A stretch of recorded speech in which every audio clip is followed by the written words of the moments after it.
ఒకప్పుడు అమావాస శ్రావణం అమావాస అంటే మస్తు భయపడుతుంటేమి. ఎందుకంటే మంత్రగాళ్ళు వాళ్ళు వీళ్ళు బాగా అన్నట్టు ఉండేది.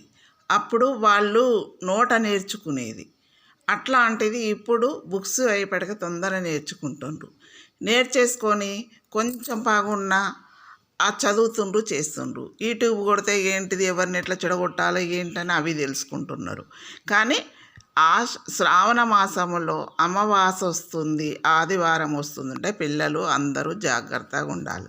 చిన్నప్పుడు మేము చిన్నగా మా పిల్లలు చిన్నగా ఉన్నప్పుడు మా అమ్మ దగ్గరికి పోయేది పిల్లల్ని ఎత్తుకొని, మా అక్క నేను. అమావాస వస్తుందంట నైట్ పడుకునేది, తెల్లారి మళ్ళీ మా ఇంటికి పోయేది.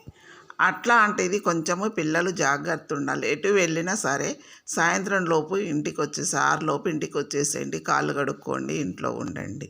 కానీ అమావాస అంటే చాలా డేంజర్ అన్నమాట. అది దేవుడిని ఎంత నమ్ముతారో ఈ చెడును కూడా అంత నమ్మాలి. అది గ్రహించండి పిల్లలు. ఎందుకంటే దేవుడు ఎట్లా కనిపించాడో అది కూడా కనిపించదు మనకు. ఆ దించిపోసుడు అవి చేసుడు కామన్ అవుతున్నాయి ఎక్కువ. ఇప్పుడు మూఢనమ్మకాలు ఎక్కువ. మూఢనమ్మకాలు అనుకుంటాం కానీ అది నిజమే. దేవుడు కనిపించని దేవుడు ఎట్లా కనిపించాడో ఈ చేతబడి కూడా అట్లా కనిపించదు.